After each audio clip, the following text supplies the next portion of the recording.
elok ham ben elok ham kho ham klam wei wa ham kno wadang tim iyai iyong idahi wadang em ki wadang so elok ham ben elok ham kho ham klam wei wa ham kno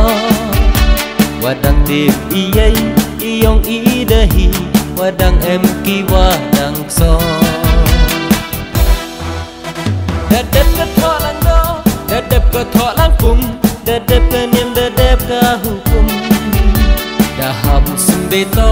dahab sembe nai hayung lang do hayung karib lai wada kain ustem kain ubnai dadep ke thọ lang do dadep ke thọ lang kum dadep ke niam dadep ke hukum dahab sembe to dahab sembe nai hayung lang do hayung karib lai wada kain usnem kain ubnai katu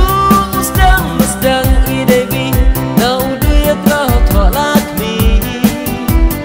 boy unai wisu mi unai tung jing imwaro waya kai lum boy unai wisu mi unai tung jing imwaro waya kai lum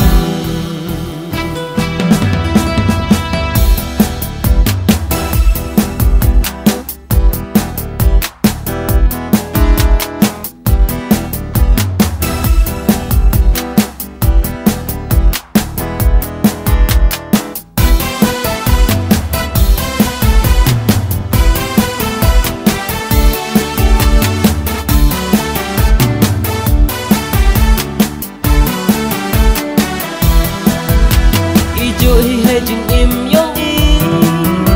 chirum wakka benum aurum chi upen keme ye man bru chasu krawan kursu ijo hi jing im yong i chirum wakka benum aurum chi upen keme ye man bru chasu krawan kursu waro waro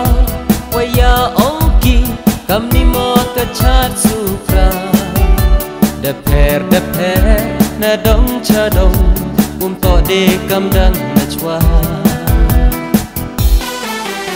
waro ya ongki kami mau kecat sukra deper na dong chadong to de kam dang na chwa yei dewaro iyu perutla hawa manru ile datla kemencho yei wedang yo pi uyo banye wasnyau du heken mo kemencho yei wedang yo pi uyo banye wasnyau du heken mo